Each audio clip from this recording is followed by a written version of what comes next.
Hello, everyone. Welcome to this We Did It Health event. At We Did It Health, we're working to create a healthy, happy, vegan, and plant based world. We're doing that through building community and offering resources such as today's discussion to help you create relationships where you plant seeds of hopeful curiosity in others when they ask about a vegan or plant based lifestyle. So be sure to subscribe to our YouTube channel. We also invite you to join our Facebook communities and check out our website so you can connect with others and find support and encouragement with like-minded people. My name is Mariquita Solis, and I'm so excited to welcome Stuart Waldner to tonight's show. Stuart didn't start out to be an activist. After 2 decades of exploring the Earth's greatest wonders and connecting with sacred sites around the globe, he transitioned to a plant-based diet in 2008. The better he felt and the more he learned about the statistical connections between our dietary choices and the worldwide crises we're about to face, the more he felt called to wake people up for our health and for the planet. When Stuart's not working, he's playing with his dogs, and he enjoys cooking and eating plant-based foods, running and restoring windows in his 128-year-old Victorian home.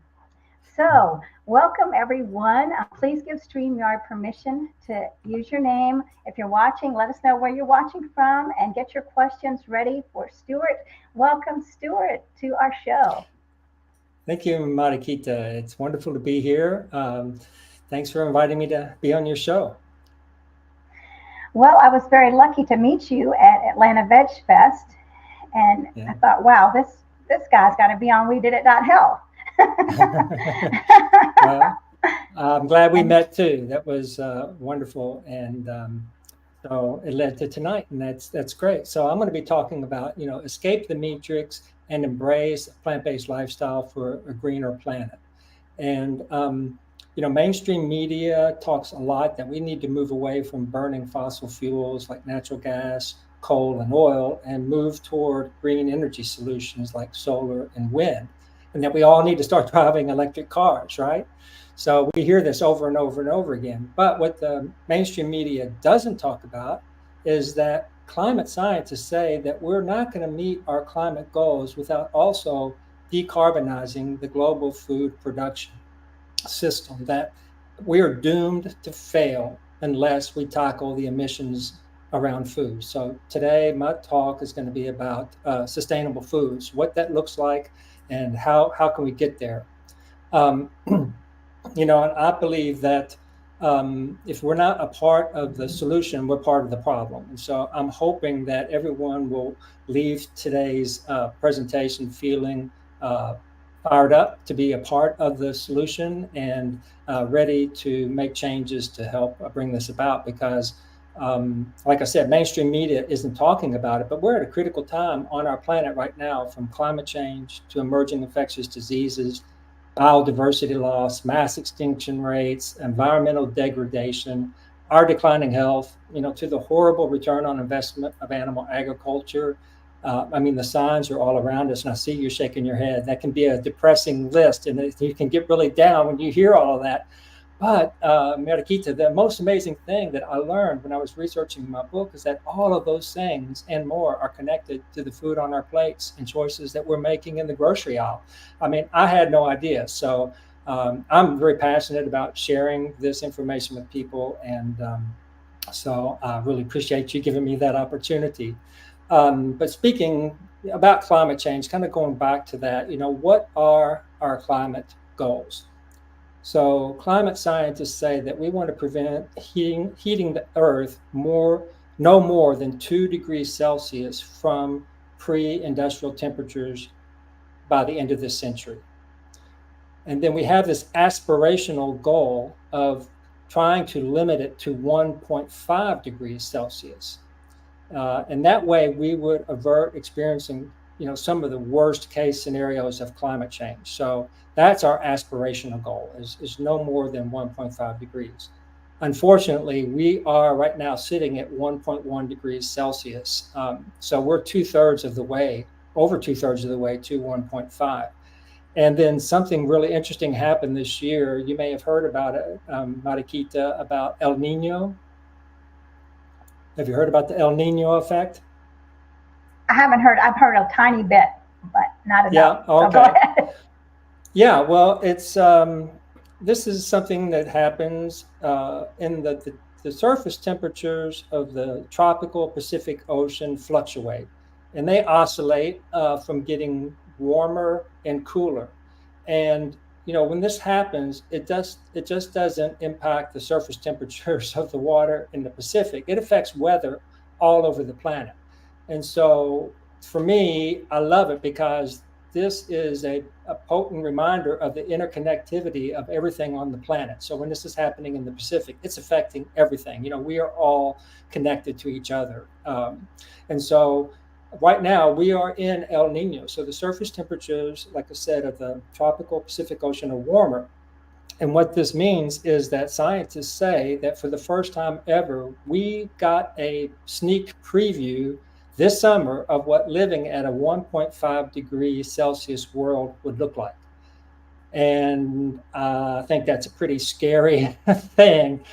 Just think about some of the things we experienced this summer. Okay, so like there was this huge heat dome over the American Southwest, like all summer. Phoenix, Arizona broke a record for 31 days, consecutive days of exceeding 110 degrees Fahrenheit. Um, the coastal water temperature in Florida reached 101 degrees. Scientists were taking coral out of the water to try to save it. The water was getting so hot. And then we saw these huge wildfires in Canada, and it created such air pollution all over the northeastern part of the United States, and even as far down as Kentucky, where I live, we had air quality warnings for several days. And I was wearing a mask on my walks to try to protect my lungs. And then, like last month, there was the first tropical storm to hit California in 84 years. Most tropical storms never make landfall in California, but this one did. They got a year's worth of rain in one day. So these are some of the things that we've been seeing just locally. And then, of course, just last week, the horrible, devastating floods in Libya, which were created because the dams broke, a horrible loss of life. But it was because they had 16 inches of rain in 24 hours. I mean, that was crazy. A few years ago, we kept hearing things like a 100-year storm. You remember hearing they would say this is a once in 100-year storm. Have you noticed that media doesn't say that anymore? I mean, these storms are becoming so frequent. And that's because of climate change. And this summer is because climate change and El Nino has shown us what living at 1.5 degrees Celsius could look like. And, fortunately, El Nino is going to recede soon, and we're going to get a little bit of a break. But, it's all hands on deck time. I mean, we need to pull out all the stops and do everything that we can to reduce our emissions. And so that's why I think it's so important that, we empower ourselves and make the choices that we can to bring our own personal carbon emissions down. And we can do that very effectively with food. So I talked about our climate goals and El Nino. You may have heard earlier this year, Mariquita, that some memos were leaked to the news media. These were internal memos from the fossil fuel industry. And I don't know if you remember hearing about this, but these memos said that the fossil fuel industry knew as early as the 1970s what their products were doing and what they were going to do to the planet, right? So they knew about climate change as early as the 1970s. And so what did they do? They did a hard pivot into renewable energy, right? And they developed solar and wind. No, they didn't. They didn't do any of that. They suppressed the information. They buried it. And they led a misinformation campaign to try to convince Americans that climate change was a hoax. And they did a really good job of that, right? I mean, there are a lot of people who, even still today, don't think that climate change is real or that it has anything to do with what humans are doing. So the fossil fuel industry has led a really great disinformation campaign. The shocking thing for me to learn when I was researching my book is that the meat and dairy industries do the exact same thing. So the information I'm going to share with everyone tonight is information that the meat and dairy industries don't want Americans to know. and they try to keep hidden from us so that we will continue to buy their products. And how do I know that they don't want us to know this? Well, between the year 2000 and 2019, the meat industry in the United States spent $200 million lobbying Congress against climate change legislation. Why would the meat industry care about climate change? You would think, oh, the fossil fuel industry would be spending that kind of money. But no, it was the meat industry. We'll get to it in a minute why they would be doing that. Relative to each company's revenue, Tyson Chicken spends 33% more on political campaigns than ExxonMobil. I mean, that blew my mind. Why is the meat industry so involved in our politics? It's because they want politicians to do their bidding. And that exactly happened in 2015. So every 5 years, our government publishes a new set of dietary guidelines. And they're supposed to be based on the latest nutritional science, but my book talks about why, that doesn't happen. But for the first time in 2015, the dietary guidelines said that a plant-based lifestyle was healthier, more sustainable, and was better at fighting climate change than the standard American diet. So what happened? The meat industry had a fit, and they lobbied Congress hard. And a year later, that verbiage was stripped from the guidelines because the meat industry didn't want Americans to connect the food on their plate with the environment and with climate change. So the meat and dairy industries, they're very protective of their products, and they don't want us to make these connections. They want to keep us in the dark, just like the fossil fuel industry tried to keep us in the dark on climate change. So I'm going to show you things that the meat and dairy industry wish I wouldn't, but let's do it. Okay. But first, I want to say, no, this is good. So this is what we're talking about tonight. But before we get into that, I want to first talk about two myths that are very prevalent in the green sustainability movement within food. There are a lot of things that are out there in the plant-based movement, and also within just all of food that we hear about. And the first one I want to talk about are plastic bags. Okay, I'm going to show my age right now because I remember when I went to the grocery growing up, you only had brown paper bags. That's the only bag that you could get.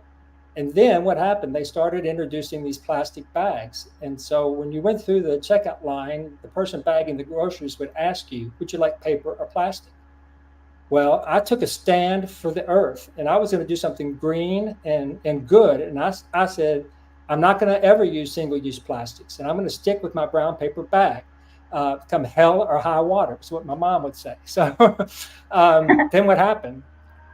The grocery stores phased out paper bags, and you only had plastic bags. And so what did I do?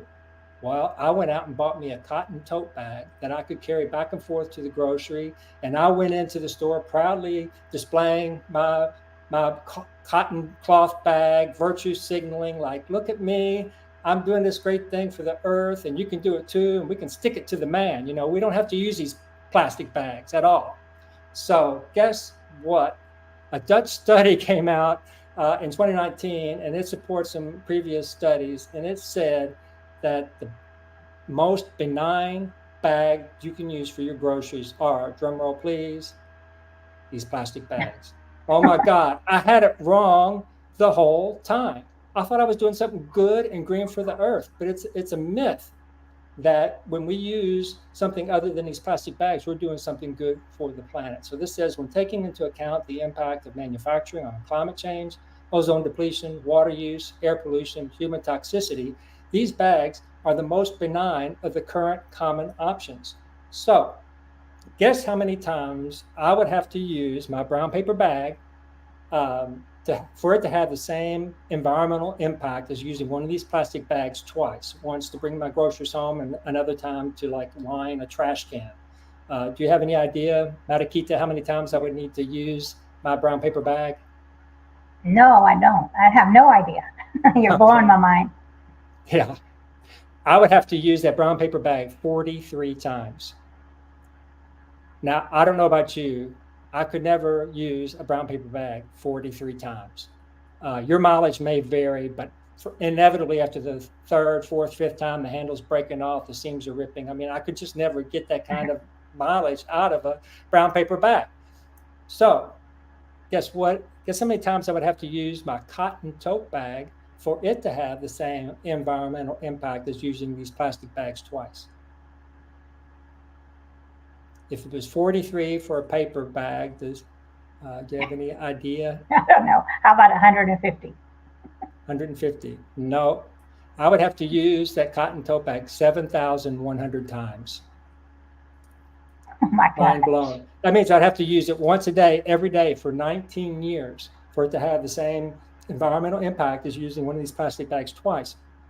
And if I bought an organic cotton tote bag, and organic cotton has a lower yield than conventional cotton. So if I had an organic cotton tote bag, I would have to use that bag 20,000 times. So that blew my mind when I learned that. And I was like, I had it backwards the whole time. Everybody wants to do the right thing. And I was thinking I was doing something good and green for the earth, right? But, we want to make sure that our actions are having the desired impacts. And, the thing is, whatever bag you're using now, use it until it falls apart. Don't switch bags now. Just keep using what you got until it can't hold anything more. And we're going to find out in this presentation that it's not the bag that's the important thing, it's what goes in the bag. Okay, so that's the most important thing. And then the other myth is about buying local food. So this summer, I gave a presentation at a sustainability festival in my hometown, Lexington, Kentucky. And we have a vegan food truck here in Lexington. So since it was a sustainability festival, I thought surely they're going to have the vegan food truck there, but they didn't. They hired a food truck to come that was proudly advertising that they were using all local ingredients. So it was full of animal-based foods, but it was all sourced locally. So they had meat, chicken, fish, cheese, eggs, everything, but it was locally sourced. So this is the presenters of this sustainability festival fell victim to this myth that just because it's local means it's green, but it doesn't. Let's look at this next slide here. So this shows the greenhouse gas emissions across the supply chain. And so what we're looking at is that red section of the top where it says transport. It's in the color red. So the food that's at the top of the list is beef herd, and you can see how many emissions they have. And there's just a tiny sliver of their emissions is transportation. In fact, only 0.5% of beef's greenhouse gas emissions comes from transportation. The rest of it is not related to transportation at all. And then if you look at the very bottom of that list, you see bananas. Bananas has the lowest footprint of all these foods here. But look at the box to the right at the bottom. Bananas, 32.4% of their emissions comes from transportation, and it's still at the bottom of the list. So the science I share in my book says it's better for us to import plant-based foods from the other side of the planet, like bananas, than it is to source beef from our next door neighbor, because it's not where the food is grown in proximity to where you live. It's the food that makes the difference. So the transportation is just a small fraction. So it's a myth to think that when we buy local food, we're actually doing something green for the earth, because we might not necessarily be doing that if we're buying locally sourced animal-based foods. And I'm all for supporting my community and keeping my money in the local economy. I'm all for doing that. But it's a myth to think that when we do that with food, it's automatically doing something good for the earth. So I'll get off my soapbox now. Those are my two myth busters. So I'm going to share a lot of charts tonight and a lot of information. And all these charts are in my book, and I love them because they are potent visual representations of the science.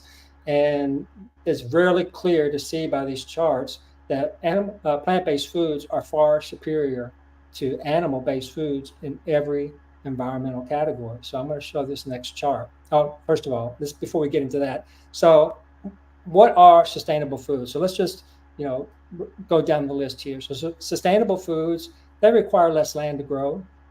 They use less water to grow. They emit fewer greenhouse gas emissions. They contribute less to biodiversity loss and mass extinction rates. they have greater resilience, they are eaten, not wasted, and more. So the resilience part is really important because as our earth heats up, we're having greater droughts and a lot temperatures are getting really, really hot. So we need to find crops that are resilient and can withstand the heat and climate change, that can thrive in that kind of environment. And then sustainable food is food that we eat and don't throw away. I was stunned to learn that according to the USDA, 30 to 40% of all food in the United States goes into a landfill. I mean, that is insane. We can't just keep throwing away that kind of food. I mean, it's not sustainable, and it's a horrible return on the investment of all the resources that go into growing that food. So we need to actually do better at buying the food and eating the food that we buy or that we grow and not wasting it. So, and now I was kind of got ahead of myself. So now this next chart is about looking at different foods and their environmental impacts. So this one chart right here, I'm going to try to go full screen here and hopefully, okay, cool, we did it. So there's 5 columns here. You can see greenhouse gases, land use, energy use, acidification potential, and eutrophication potential. And then, plant-based foods are green, dairy and eggs are yellow, fish is blue, and meat is red. And you can just take a quick glance at this chart and you can see that plant-based foods are killing it. I mean, they are so much better for the environment. They emit fewer greenhouse gases. They require a lot less land. They require less energy, the acidification potential and eutrophication potential. I mean, they are far superior in every category to animal-based foods. And, I could just probably do a mic drop right here and say goodnight because that's like, that just shows, my point is like, so for sustainable foods, we want to embrace plant-based foods because they're so much better. They're so much better for the environment and for the earth. And this chart is in my book, but it's not in color, unfortunately, because my book's not in color. And then this chart is also in my book. So generally speaking, plant-based foods generate fewer greenhouse gas emissions than animal-based foods, which we just saw on the previous chart. And the same is true for protein-rich plant-based foods. So I wanted to put this in my presentation because, as you know, Mariquita, when you tell someone you're plant-based or you're thinking about doing it, people are like, oh my God, you're going to be protein deprived. Where are you going to get your protein? So we all hear that. And so this chart is just focused on protein-rich foods. Excuse me. And so it is also comparing short-lived and long-lived greenhouse gases. So the long-lived greenhouse gases are the bluish-gray gases. And then the short-lived in this graph are the purple, and that's methane. And we'll talk about methane in a minute. So, but even without methane, if you look at the 4 foods at the bottom, tofu, beans, peas, and nuts, those are high-protein plant-based foods. And they really don't have any methane emissions, so we don't have to really worry about that. But even if we discounted methane from them, their footprint, the footprint of many plant-based foods can be more than 10 times less than animal-based foods. So that's how much better they are in terms of greenhouse gas emissions. And everything above those 4 there are all animal-based foods, and you can see how much more the bar is there. So there's so many more emissions there. And then when you add the short-lived greenhouse gas of methane, it's really off the chart. And so we want to talk about methane. So methane is a short-lived greenhouse gas, and when I say short-lived, most of it is gone in the atmosphere after about 12 years. But it's still, some of it still remains in the atmosphere, and it is so potent. So in its first 20 years, methane is 80 times more efficient at trapping heat into our atmosphere than carbon dioxide. carbon dioxide is what we get when we burn fossil fuels, right? So that's what we're trying to move away from. But methane is 80 times worse than carbon dioxide in the first 20 years. And then this chart shows that, they're looking at the global warming potential over a 100-year period, because long-lived gases stay in the atmosphere for centuries, like carbon dioxide. So even though most of the methane is gone in the first 12 years, over a 100-year period, I just read today, methane is 28 times more efficient at trapping heat into the atmosphere than carbon dioxide. So it's 28 times worse. The global warming potential over a 100-year period of methane is 28 times more than carbon dioxide. So that's why I say, well, where does methane come from in animal-based foods? It's because ruminant meat. So ruminant animals have a multi-chambered stomach, and when they digest their food, they do it through a process called enteric fermentation, and that produces methane, and they belch methane. And so, according to the EPA, the single largest source of methane in the United States comes from animal agriculture, from enteric fermentation, and from manure. So, that's why I say ruminant meat, cows, sheep, lamb, and goats, that's the low-hanging fruit. If you make one change in your diet, getting rid of ruminant meat, it makes a huge difference for the environment. It reduces emissions so much. Excuse me.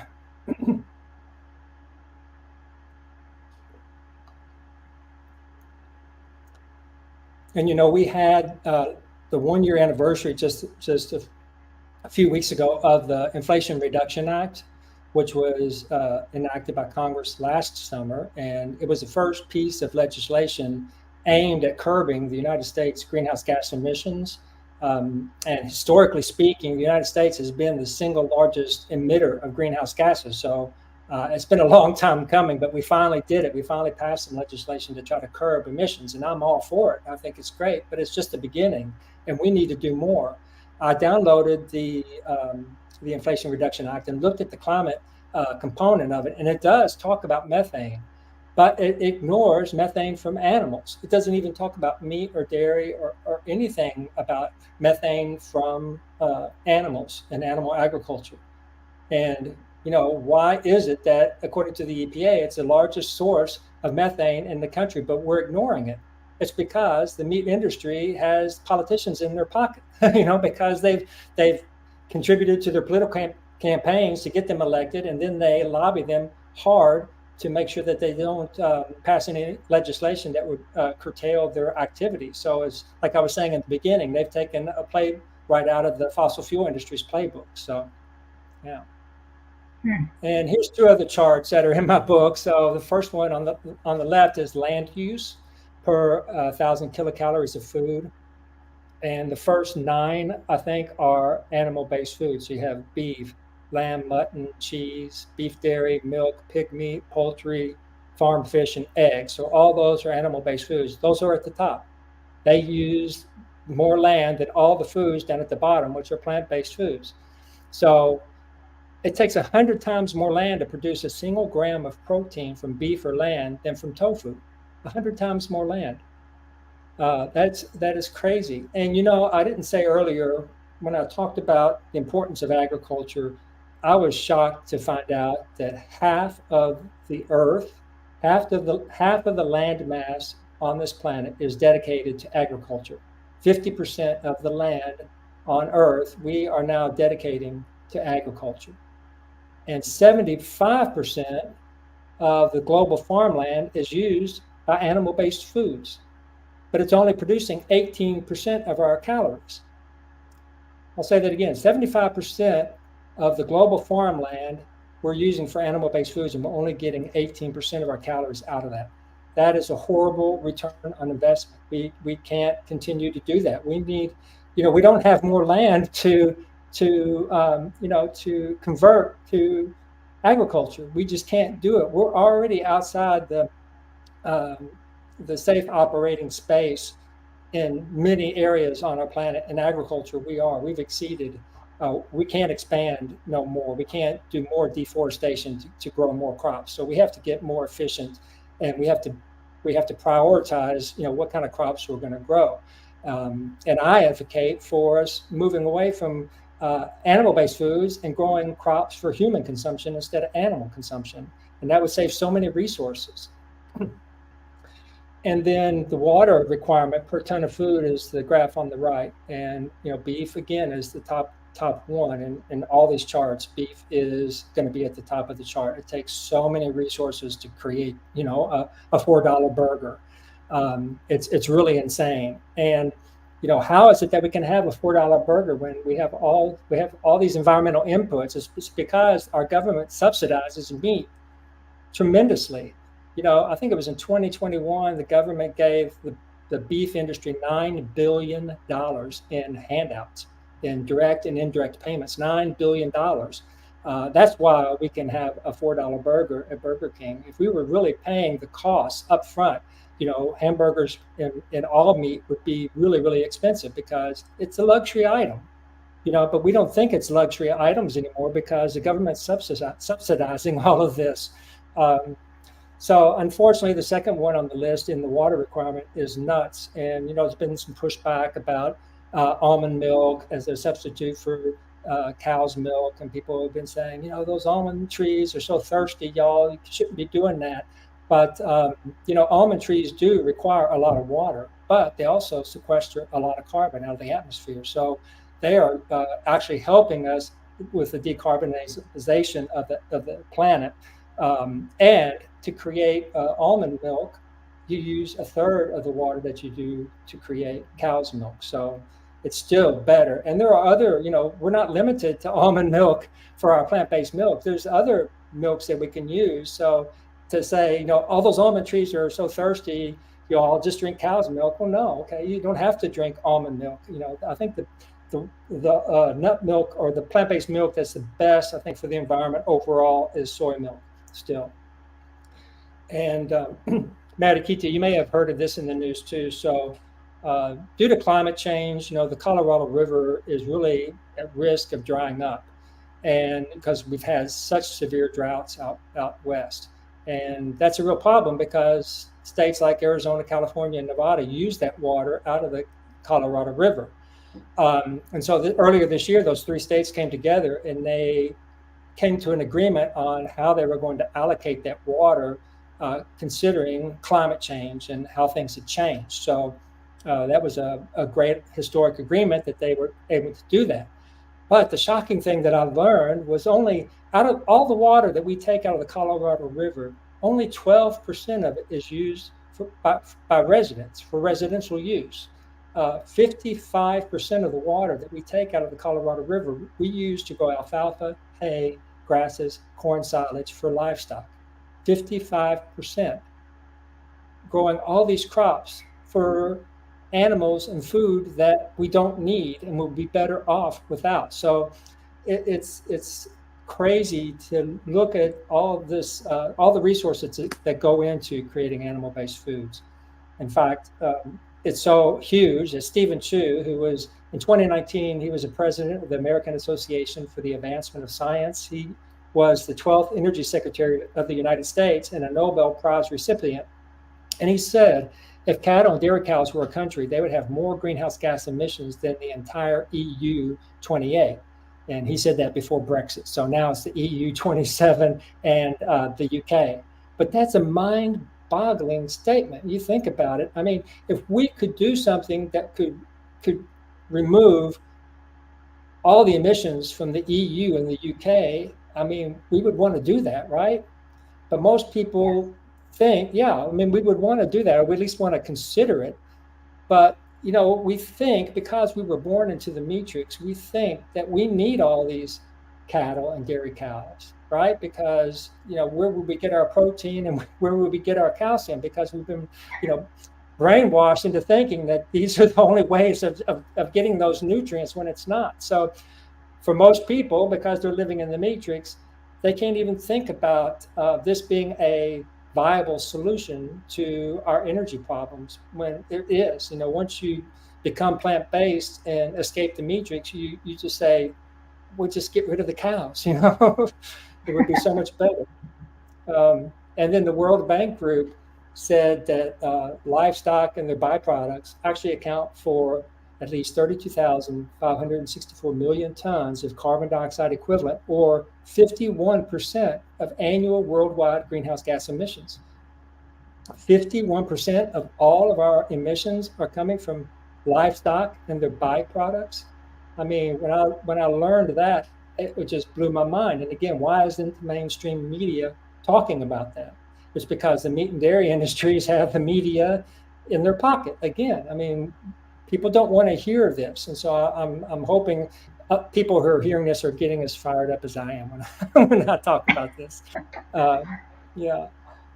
So we now have these amazing plant-based meat alternatives on the market. We have Impossible Foods and Beyond Meat and all kinds of amazing plant-based foods that imitate, meat, but they're so much better for our health and for the environment. There's been so many new products that have come out since like 2019 or something. It's insane. And I love these foods because to me, they are perfect gateway plant-based foods. I grew up, my mom, she centered every meal around a piece of animal protein on my plate. It was either chicken or pork or meat, a hamburger or something like that. And then the vegetables were just like playing second fiddle to the main attraction, which was the meat. So if we can just make the transition into plant-based eating, substituting the animal protein on our plate with one of these plant-based meat alternatives, it's so seamless. You can use the same recipe that your mom made, that your favorite recipes, and just substitute, like I said, the animal protein with a plant-based meat alternative, and it's going to be so much better for the planet, and it'll be better for your health, and it'll be a win for the animals. They'll appreciate it too, right? So, for instance, compared to a beef burger, a Beyond Meat burger generates 90% fewer greenhouse gas emissions, requires 46% less energy, has 99% less impact on water scarcity, and has 93% less impact on land use.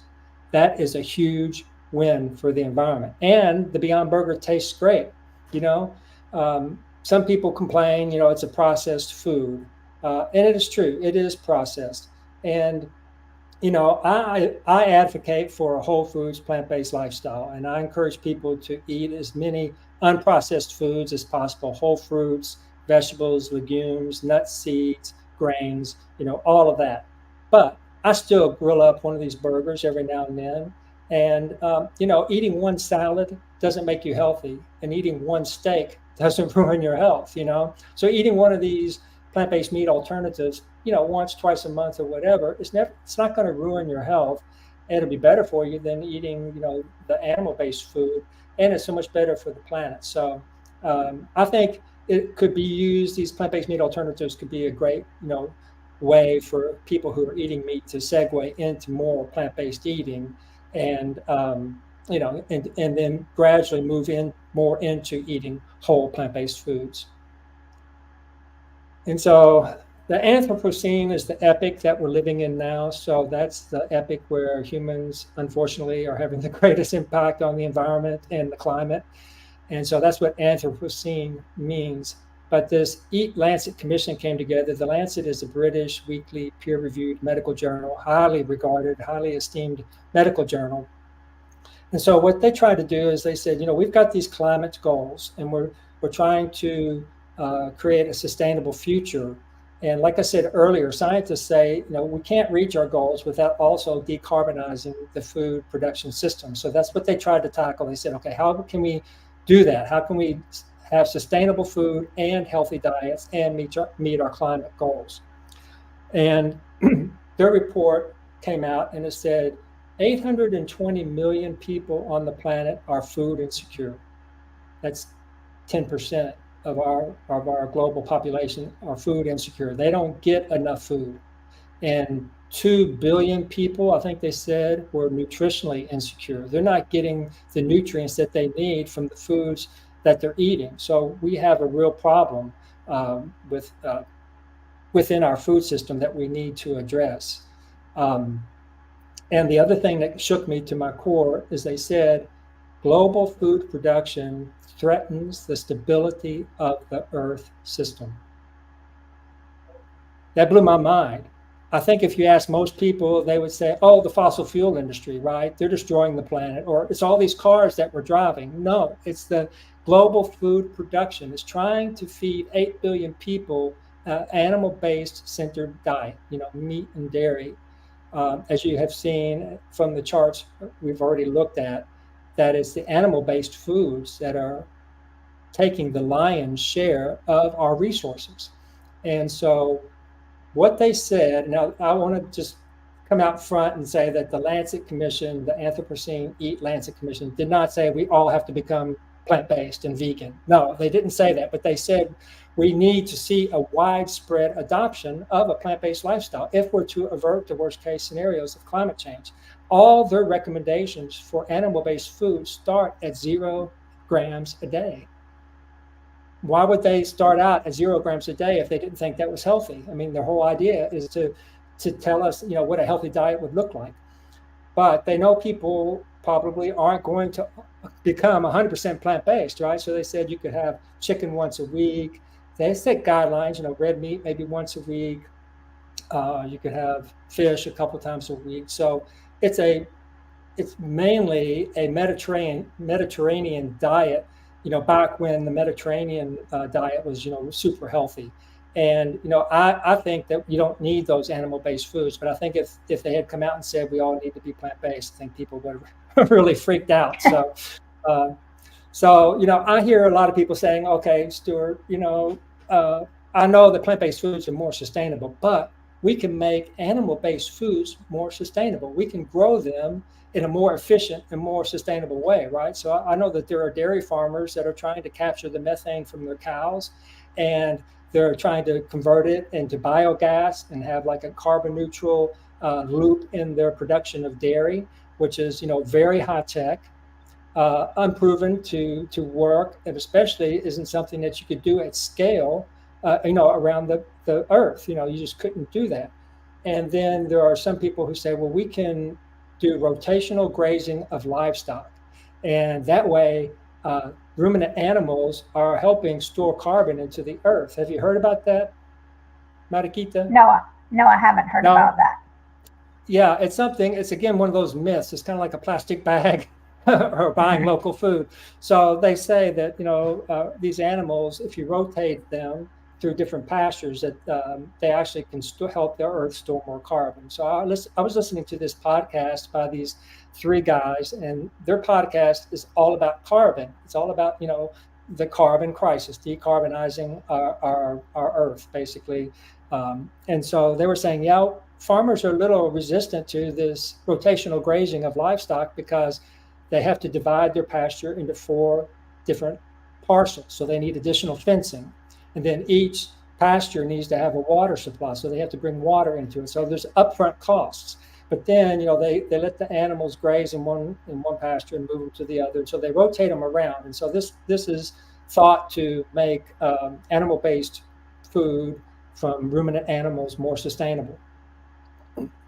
Well, the most that you could ever hope to sequester of ruminant animals' emissions, if you had the perfect ideal number of animals per acre, and you had like the perfect soil moisture content, everything at this ideal level, the most you could ever hope to reduce of their emissions would be about 22%.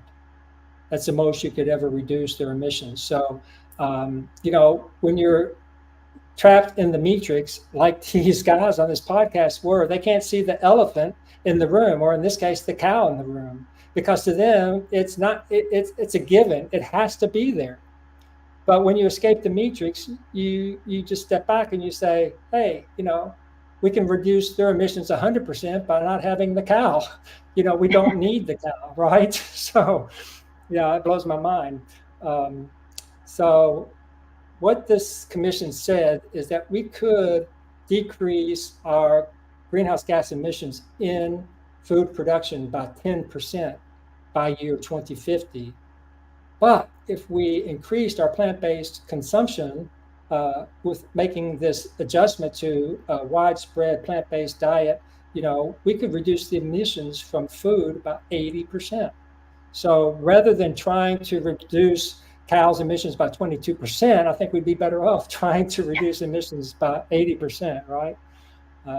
So Definitely. I've given a lot of information today. We need to wrap up here pretty soon so I can answer some questions. But if people only remember one number from my presentation, I hope they'll walk away remembering 73%, because the Oxford University did a 5-year study and they analyzed over 38,000 farms in 119 countries. And they determined that in America, where the population eats 3 times more meat per capita than the global average, that we can lower our carbon footprint by 73% simply by giving up animal-based foods and adopting a plant-based lifestyle. There's no single other thing that we could do that could lower our personal carbon footprint that much. I mean, we could stop taking flights, we could drive an electric car, we could take shorter showers. There's a lot of things that we think we could do that would be, could make a difference, but there's nothing that compares to simply giving up animal-based foods and adopting a plant-based lifestyle.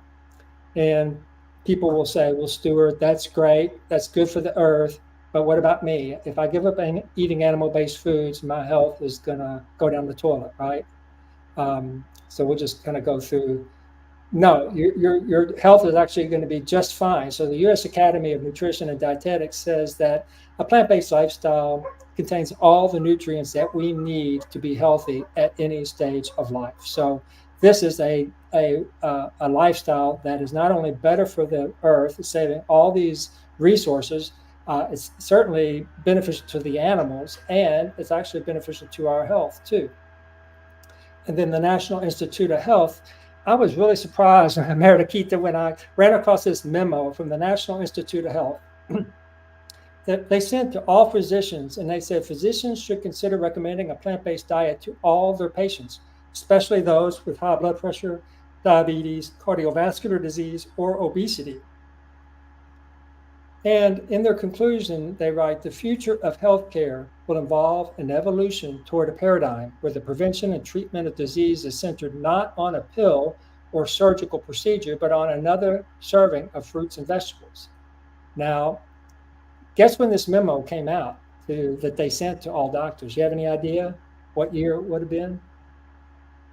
I don't know, 10 years, 20 years ago, 10 years ago? 10 years ago, 2013. Yeah, you're exactly right. I just now uncovered it when I was doing the research for my book. I don't think anyone, in the media has reported on this. And when I have to say that when I read this last part about replacing pills and surgical procedures with other servings of fruits and vegetables, I thought, I don't know. I was skeptical, I'll say. I was skeptical that would be done or that could be done, because in our society, people just, they want a quick fix. They want a pill, they want a surgery, they don't want to make a lifestyle change, and, they want a quick fix. And, that's what the pharmaceutical industry promotes is a quick and easy fix. You can just keep living your life the way you always have been and just take this pill.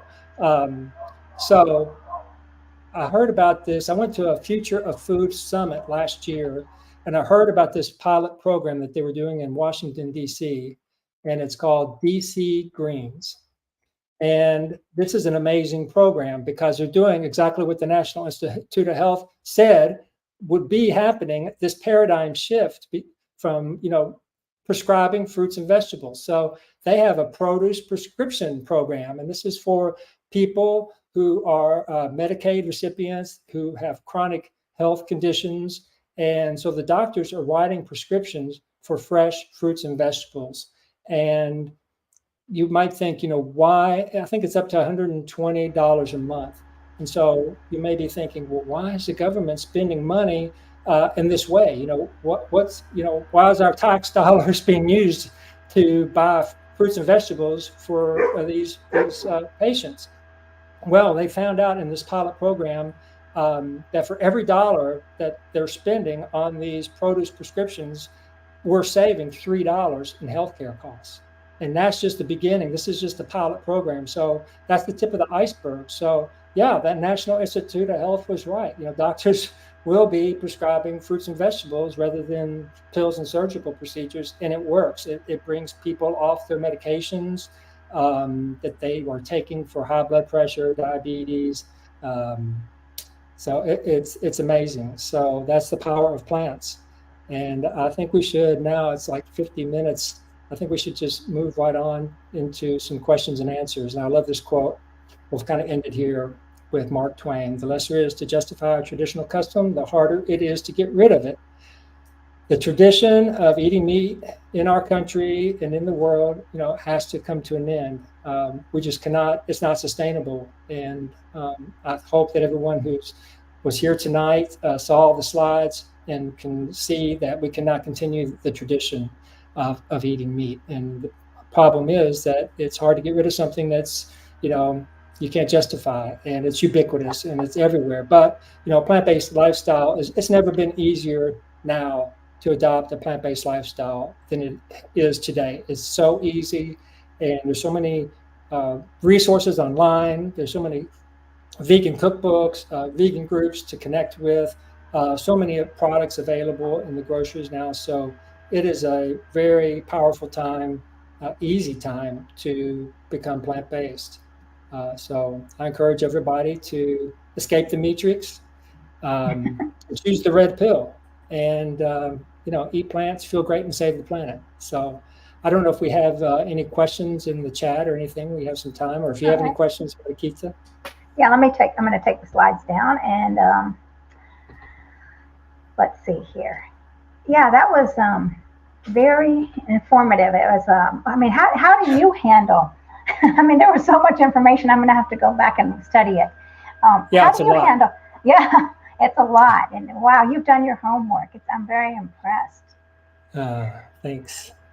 So, and if you're watching, please subscribe. Let me say that. And also I want to say that if you're liking this, that we did it .health, we're having a climate healer certification program. We're getting that going. So in the next coming up soon, because we need to learn these facts, right? And take back. So we can have powerful conversations. So what about your family? Are they plant-based?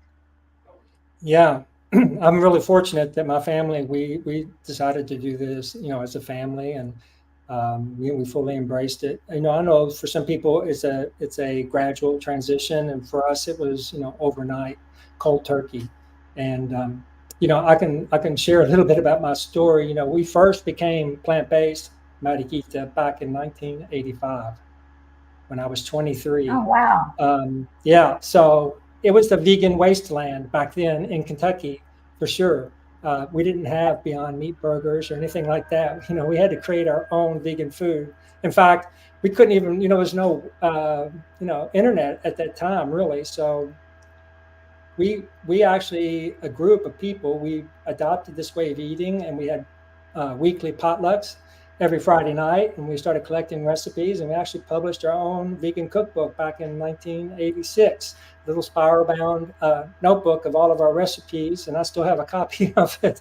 But unfortunately, I just started doing a lot of traveling, as you mentioned in the introduction, and it was easier to stay plant-based traveling internationally, but traveling in the United States in 1987 and 88, it was impossible to be vegan.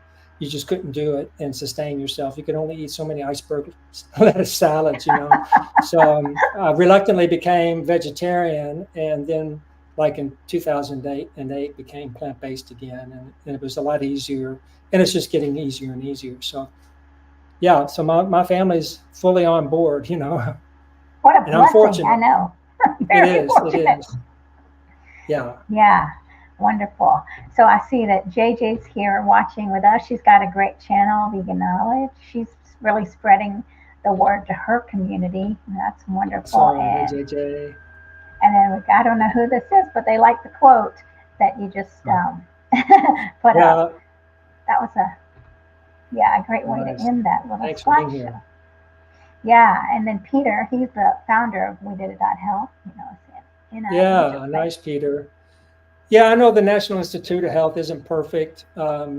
they support animal testing and places around the world that they couldn't do here. So I know there's some blowback about the National Institute of Health, but I agree with you. I think when it comes to health, they are insulated from the pressures from the industry and from lobbyists. And so they're more often than not, they're getting the science right. So,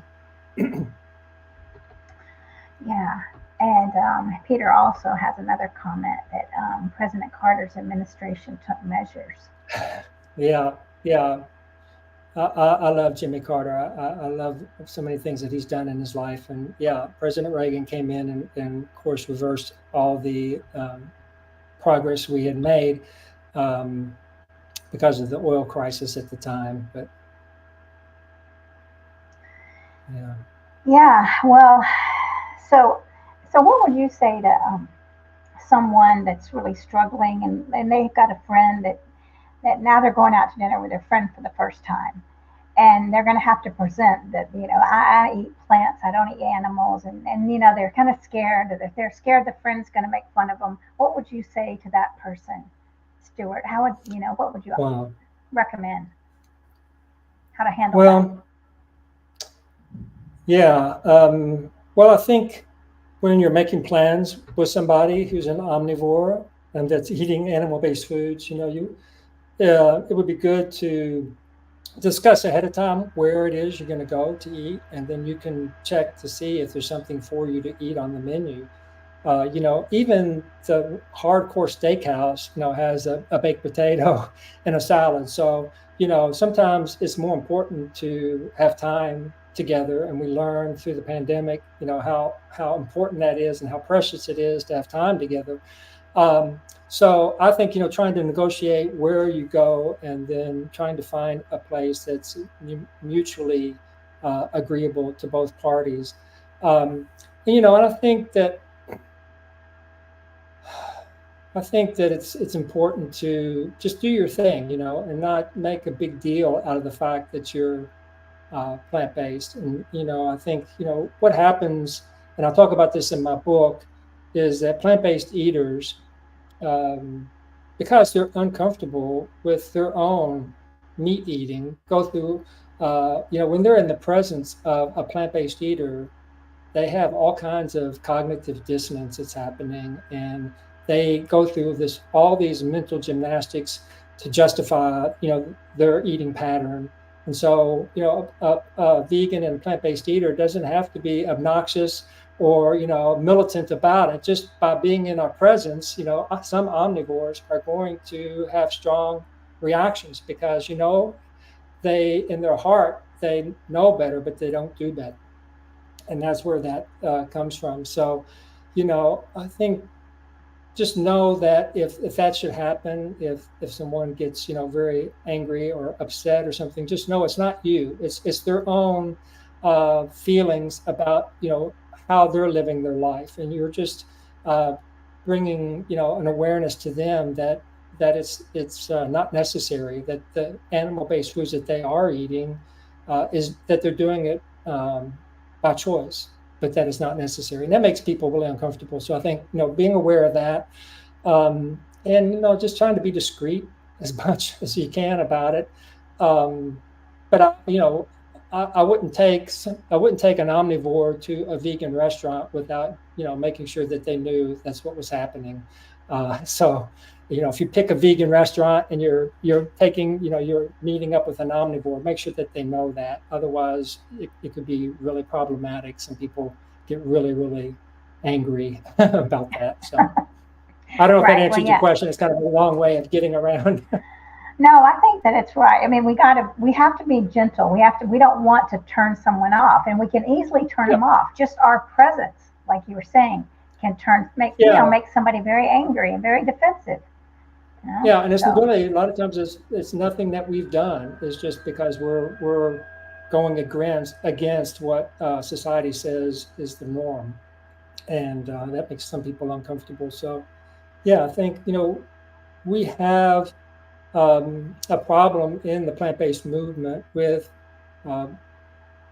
being judgy, honestly, and I have done I've done it myself with people judging them for their food choices. But, I spent the first 23 years of my life eating meat. So I can't point my finger at anybody that's still there doing it. And I say that in my book. I'm not about blaming and shaming people, because I think that just is not an effective way to bring about change. So, I think we just lead by example. But, we can't just keep waiting for the light bulb to go off, which is why I wrote my book. Time is of the essence. It's really critical right now that we make changes fast to avert these worst case scenarios of climate change. And, it's time. So I do believe that, people need to kind of get there in their own time, but we kind of need to speed up the timeline. We need to convert a lot more people to thinking about this as an option. And, I want to go back. Well, you don't have the slides, but, I had a slide in there that said, the question was, do I have to become 100% plant-based, And no, you don't have to become 100% plant-based. Any reduction you can make in eating animal-based foods, the better it'll be for your health and for the planet. And I think we turn a lot of people off by saying that it has to be 100%. It's 100% for me, but still, I'm not perfect. I'm sure there are things that I did today that could be considered non-vegan. I try my best, and I think we all should just try to do the best we can where we are with what we have at the time. And, we would win more people over if we were less judgy about, what people were eating. So. Right, exactly. You're right. And that's what we want to do at We Did It Health. We want to be able to show people how to communicate effectively without judging, without shaming. We can't blame. We have to remember that most of us, we're not always vegan or plant-based. And I just want to show, Peter's always talking about the new pharmacy, right? And I love that part of your presentation. That gave me so much hope, to hear that the pilot. Yeah, that's great. I would love to do that, and I would love to see that program, replicated all over the U.S., but particularly in my home state of Kentucky. My state's a beautiful state with amazing, wonderful people, but one of the least healthiest states in our nation. So a pilot program for produce prescriptions would be amazing. It would transform so many lives in our state. So I would really love to talk to anybody who would have the power to help, bring that to Kentucky. So yeah, let's do it. Let's do it. Yeah. Let me show one more comment. And I think it says BJ, and I'm thinking that's BJ from Climate Healers. Once our eyes are open, we can't pretend they're closed. So yeah, this is a time to take action, like Stuart's saying. We've got to do something. We've got to be able to use our voices. That means work on ourselves, because if we're scared and shy, and I used to be very shy, right? That's not going to help. That's not going to help the earth. I really got to step into my power. Yeah, I've been doing this for so many years. So why did I write my book? Now it's because it's like I said, it's a critical time. We need all the resources out there that we can get. My book will reach some people that another book can't. So. But I was really motivated by vegan activists who said, we all have a part to play in this. And, what can you do? If you're an artist, do vegan art. If you're a writer, write something vegan. So, and I really took his words to heart. And so that's why I did my book, because I wanted to do my part. And it takes a village. It takes all of us. And so. Yeah, it does, right? And Dr. Klopper's reading your book. So. It's booming. So everybody get a copy of Stuart's book. I guess we should wrap this up. So we can. But yeah. So can you show us the book again? I see it behind you. So Escape the Meatrix. Yeah. So and tell us. And so you're on. We can get this on Amazon. Yes, it's available on Amazon. I have a paperback, hardback, and ebook. And you can find me at my website, stuartwaldner.com. I'm also on Facebook and Instagram. Please check out my book. It's a great reference book. It's a science-based book. It has over 400 citations in it, and it's full of science. And all those charts I was showing earlier, they're in my book. So I think it's a great book to introduce people to this way of eating. I try to cover all the reasons why it is so important. So I don't just focus on the environment like I did in tonight's presentation. I encompass, animal welfare. I have a large chapter on health too, and I have anecdotes, spread through the book of my personal life. So, hope people will check it out. And let's eat plants. Let's go. Wonderful. All right. So this has been so much fun. Everybody hit subscribe, because we'll definitely have Stuart back on again. We were already talking about his next presentation. So thank you so much, everybody, for watching. Thank you, Peter, and BJ and JJ. We got all these. And whoever else is watching on the replay, make sure you get the book. And thank you so much, Stuart. This has been very amazing. Thank you, Marikita. It's my pleasure. Thanks for having me. All right. Well, all right. Namaste vegan, everybody. Bye, everyone. Bye-bye.